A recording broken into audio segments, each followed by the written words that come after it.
A'udzubillahi minasyaitonirrajim. Bismillahirrahmanirrahim. Assalamualaikum warahmatullahi wabarakatuh. Waalaikumsalam warahmatullahi wabarakatuh. Jamaah. Iye. Oh jamaah. Iye. Alhamdulillah. Alhamdulillahirabbil alamin wassalatu wassalamu ala asrofil anbiya'i wal mursalin wa ala alihi washabihi ajmain amma ba'du. Alhamdulillah jamaah, bertemu lagi bersama saya Mikdad Adausi, tentunya di Islam itu Indah. Seperti biasa di pagi hari ini kita akan belajar bersama-sama, tentunya bersama guru-guru kita. Kita sapa dulu Ustadz Maulana, apa kabar Ustadz? Alhamdulillah, Masya Allah sehat. Alhamdulillah, semangatnya yang kita tunggu-tunggu, Masya Allah. Baik, ada Abi Maki juga, Masya Allah. Kumaha damang Abi? Aduh, atas lama ini terpendak. Alhamdulillah ketemu lagi. Ustadz Syam apa kabar? Alhamdulillah, semangat pagi dong. Itu dia tuh, Ustadz Syam apa lagi, Masya Allah. Baik, jamaah seperti biasa kita akan membahas sesuatu yang menarik. Nah, kalau berbicara mengenai cinta, masing-masing orang, setiap orang itu memiliki makna dan definisi yang berbeda-beda mengenai cinta ini. Bahkan yang paling penting ini, cinta sejati setiap orang juga pasti beda-beda kan. Nah, namun yang spesial itu, menurut Islam, cinta sejati itu juga akan menemukan siapa cinta yang akan menemaninya sampai akhirat kelak. Nah, makanya cinta sejati itu akan bersatu juga di waktu yang tepat. Seperti tema kita hari ini, cinta bersatu di waktu yang tepat. Masya Allah, luar biasa temanya. Baik, yang pertama jamaah, saya mau ke Abi Maki dulu. Abi izin afwan bertanya nih. Abi, dalam sebuah hadis itu dikatakan bahwa kelak orang itu akan dikumpulkan dengan orang yang dicintainya. Waduh, Masya Allah. Tapi mohon maaf, kenapa ya masih banyak juga orang yang katanya ditemukan dengan jodohnya atau pasangannya yang kurang tepat. Nah, maknanya mungkin kurang tepat itu gimana sih menurut Islam? Mohon penjelasannya Abi, silakan. Bismillah. Izin Ustadz Maulana, Ustadz Syam, bismillah. Bismillahirrahmanirrahim. Assalamualaikum warahmatullahi wabarakatuh. Waalaikumsalam warahmatullahi wabarakatuh. Alhamdulillahirabbil alamin. Allahumma salli ala Sayyidina Muhammad wa ala ali Sayyidina Muhammad. Subhanallah, ketika disampaikan bukankah yang namanya jodoh ini berada daripada ketentuan Allah Subhanahu wa taala, berada dalam qada qadarnya Allah Subhanahu wa taala. Lalu ada pertanyaan, kenapa ada pernikahan seakan-akan setelah menikah ini tidak tepat pilihannya? Punten. Hakikatnya jodoh ini memang Allah yang berikan, karena ketika berbicara tentang masalah jodoh, Allah katakan wa min ayatihi. Kalau sudah berbicara tentang wa min ayatihi, Allah yang atur, Allah yang berikan. Tapi kenapa mesti ada perceraian? Jawabannya usikum wa iyaya nafsi bitaqwallah. Bukan tidak tepat, namun tidak bisa menjaga. Ini kalimatnya, tidak bisa menjaga. Iya, seandainya laki-laki bisa menjaga dia sebagai suami, maka dia akan selalu berada dalam keadaan baik-baik saja. Seandainya istri bisa menjaga kalau dirinya sebagai istri, maka dia tetap akan baik-baik saja. Adanya perpecahan, adanya perceraian bukan yang tidak tepat pilihannya karena jodoh dari Allah, tapi apa? Karena tidak bisa menjaga kesucian cintanya. Ini dia. Iya, seandainya ada seseorang usikum wa iyaya nafsi bitaqwallah, kitalah semuanya diberikan mata. Berapa banyak dengan mata ini bisa menjadi ahli sorga, dan berapa banyak karena mata ini menjadi ahli neraka. Berapa banyak orang karena lisan menjadi ahli sorga, dan berapa banyak karena lisan menjadi ahli neraka. Jawabannya apa? Simple. Kenapa? Karena ada orang yang memiliki mata, memiliki pembicaraan atau lisan, tapi tidak bisa menjaganya. Maka yang terpenting tidak bisa menjaganya. Ini dia. Iya. Lalu selanjutnya yang disampaikan dalam hadis Rasulullah SAW ini mengenai dengan cinta yang sangat indah. Rasulullah SAW menyatakan kata-kata saat ditanya oleh seorang badui, orang yang datang ke hadapan Rasulullah, ya Rasulullah, mata sa'ah, kapan kiamat? Rasulullah tidak jawab wallahu alam. Rasulullah jawab mengatakan, wa madza a'dadtalah? Kamu sudah mempersiapkan apa untuk kiamat? Jawaban dia, la syai'. Aku tidak bisa sholat dengan khusyuk. Aku tidak bisa ibadah dengan baik. Illa anni uhibbuka ya Rasulullah, kecuali aku sangat mencintaimu ya Rasulullah. Rasulullah dengan tegas mengatakan, anta ma'aman ahbabta. Engkau akan bersama dengan orang yang kau cintai di dunia, itulah temanmu di akhirat nanti. Masya Allah, maka punten untuk kita semuanya, jangan pernah mencintai sesuatu yang gak jelas, imannya gak jelas, Islamnya gak jelas, akhlaknya gak jelas, sholat apa tidaknya gak jelas. Kenapa? Karena bisa jadi kita, naudzubillah, bersama orang-orang yang gak jelas itu. Tapi kalau kita mencintai ahli surga, Masya Allah, para sahabat, Muhammad Rasulullah SAW, maka punten kita akan bersama mereka. Maka para sahabat ketika mendengar hadis ini, anta ma'an ahbabta, mereka tersenyum dan bertakbir, Allahu Akbar, aku ingin bersama dengan Abu Bakar di surga. Tapi amalanku tidak seperti Abu Bakar, tapi aku bisa bersama Abu Bakar karena mencintai Abu Bakar. Maka jangan pernah salah untuk punten landingnya cinta ini, jangan pernah keliru. Wallahu a'lam bishawab. Allah ibarik fi. Masya Allah. Jadi kalau kita cinta sama Rasul, insya Allah nanti ketemu juga dipertemukan juga. Betul, ya sama Rasulullah. itu seperti itu. Aduh, amin, Allah amin, ya Allah ya Rabbal Alamin. Baik, terima kasih Ustadz Abi Maki. Baik, kita jemaah, kita akan lanjutkan pembahasan kita. Selanjutnya saya mau ke Ustadz Maulana. Ustadz Maulana, afwan.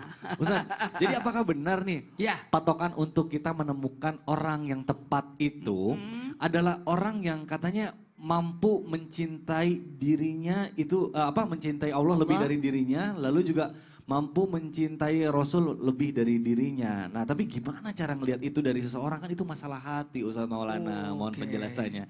Silakan Guru. Masya Allah, tabarakallah. Izin Nabi. Silakan. Ustaz. Bismillahirrahmanirrahim. Assalamualaikum warahmatullahi wabarakatuh. Waalaikumsalam warahmatullahi wabarakatuh. Jamaah. Yeay. Oh jamaah. Yeay. Alhamdulillah. Alhamdulillahirabbil alamin. Allahumma shalli ala sayyidina Muhammad wa ala sayyidina Muhammad. 52 hari lagi menuju Idul Adha. 18 Syawal 1443 Hijriah. Tunggu dulu. Hari ini kita bahas jodoh. Wah. Bahas jodoh. Hari ini katanya patokannya adalah ini. Yang mencintainya kepada Allah, Betul. mencintai Rasul, Betul. melebihi dari mencintai dirinya. Betul. Nah, kalau patokannya itu gimana? Bagaimana melihatnya? Kan kita tidak tahu isi hati orang. Maka yang harus kita lihat bagaimana dia dari sisi ibadahnya.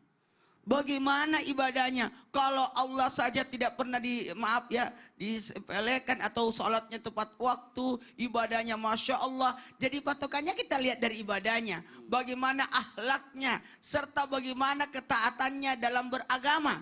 Inilah yang kita bisa lihat. Oh, taat, alim dan sebagainya. Itu bisa kita lihat.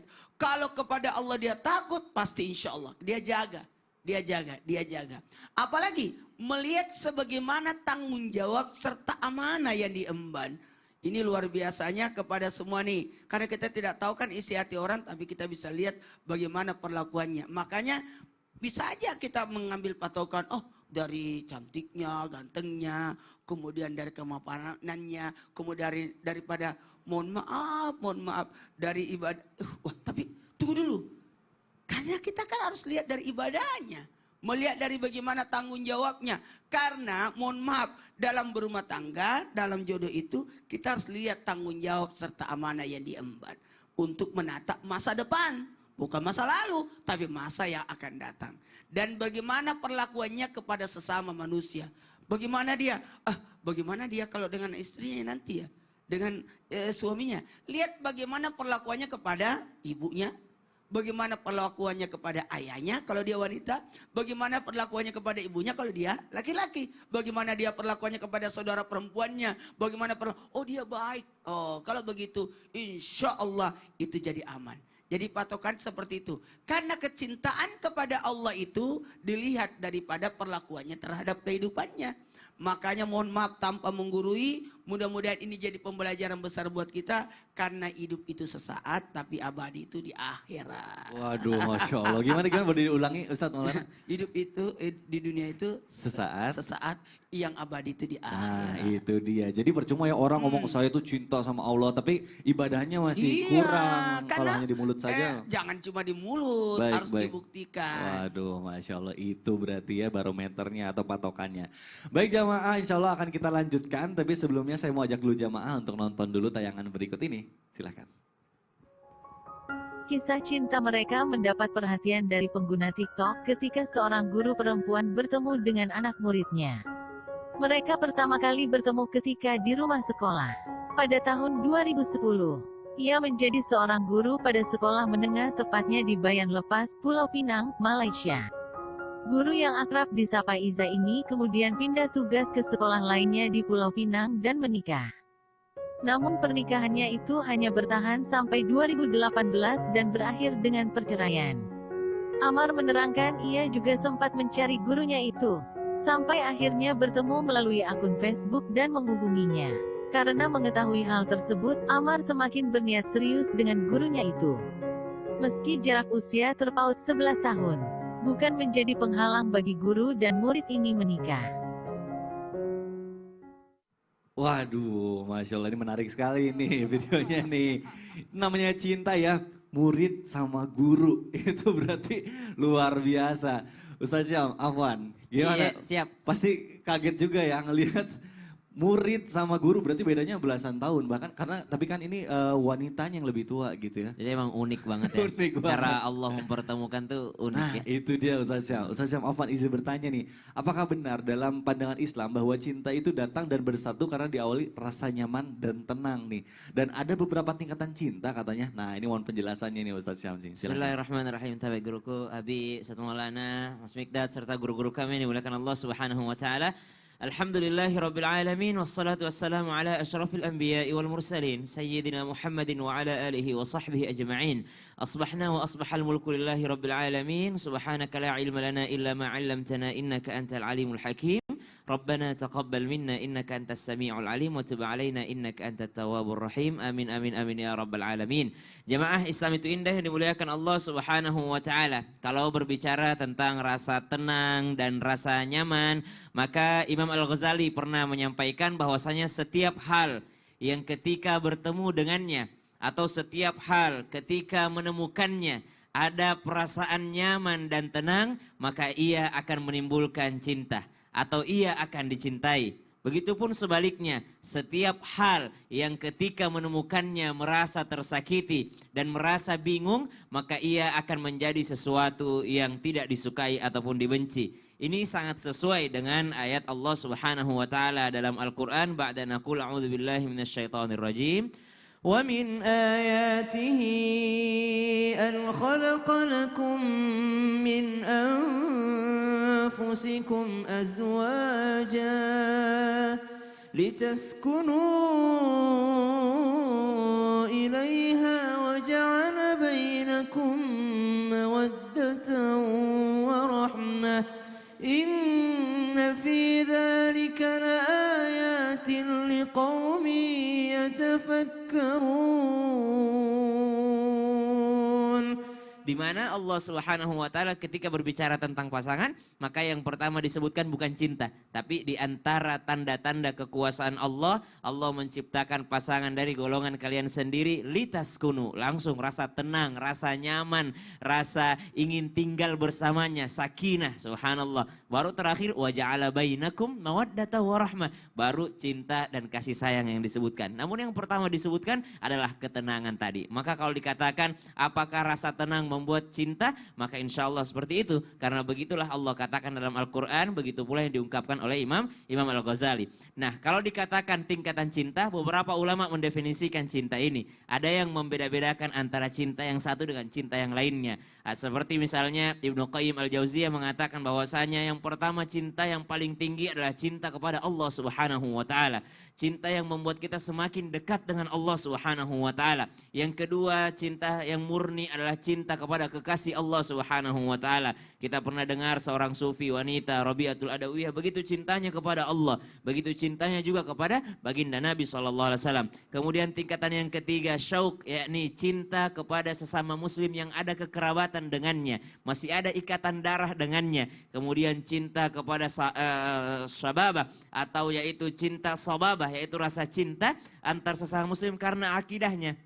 Innamal mu'minuna ikhwah fa aslihu baina akhwaikum. Karena orang beriman itu bersaudara, yang mana persaudaraannya lebih erat daripada ikatan keluarga itu sendiri. Kemudian ada rasa simpati. Simpati itu rasa cinta juga. Tingkatan cinta yang timbul dari sisi kemanusiaan. Misal sekarang banyak orang timbul rasa simpatinya karena melihat sesuatu di sosial media. Ya, karena banyak orang yang membuka akun-akun supaya kita menyalurkan bantuan. Nah, ini bukan sesuatu yang buruk, ini adalah sesuatu yang baik. Karena di antara kita banyak kok orang-orang dermawan yang bingung mau kemana dia membantunya. Nah, utamakan yang di sekitar kita dulu. Jangan peka terhadap apa yang kita lihat di sosial media, tapi ternyata kita tidak peka dengan lingkungan sekitar kita. Banyak di antara kita cari yayasan sana, yayasan sini, yayasan sana, yayasan sini, tapi ternyata tetangganya sedang kelaparan. Ada cinta terhadap lingkungan, cinta terhadap orang-orang terdekat. Kemudian yang terakhir adalah cinta terhadap harta benda yang dimiliki. Maka ini terkadang menjadi cinta yang berbahaya. Karena menjadi cinta dunia, akhirnya lupa terhadap akhirat. Allahu ta'ala alam. Oh gitu ya, jadi ngerinya takutnya bilang cinta tapi ternyata cuma ngincer hartanya doang. Benar, tapi gitu. sini dulu deh. Ada apa sih Ustaz Syam? Sini dulu. Ada apa? Permisi, Abi. Punten, Permisi, Abi. Abi. Ada apa Jadi, Ustaz Syam? Astagfirullahaladzim, ini apaan? Harus ada ini sebenarnya. Apa Ustaz Syam sekarang jual obat? Deh, Atau lagi sakit? bukanlah. Ini bukan jualan. Pasti tahu dong kalau kita sakit minum obat itu sembuh. Iya dong. Ini pegang dulu deh. Ini Coba. taruh sini ya. Tapi maksudnya ini gimana sih? Ini pegang dulu. Ustaz Syam. Nah, tapi kalau cinta itu bisa jadi virus bahkan penyakit yang nggak bisa sembuh. Nah, kalau pusing insya Allah bisa sembuh apa Iya. segala macam. Iya. Tapi kalau cinta bisa menjadi sumber penyakit juga. Lah kok gitu Susah sih? sembuhnya. Enggak, yang aku tahu tuh namanya cinta itu biasanya berkaitan dengan hal-hal yang indah Ustaz Syam. Belum tentu. Masa sih? Iyalah, makanya harus ada obatnya. Wah, duh, kalau gitu obatnya apa nih kalau misalnya udah sakit? Nah, ini ada 2 obat, Iya. tapi bukan ini obatnya. Insya Allah obat yang sesungguhnya kita jelaskan setelah yang satu ini. Tetap di Islam itu indah. Jamaah, Jamaah, oh jamaah, Alhamdulillah. alhamdulillah. Kalau terlalu cinta biasanya jadi sakit.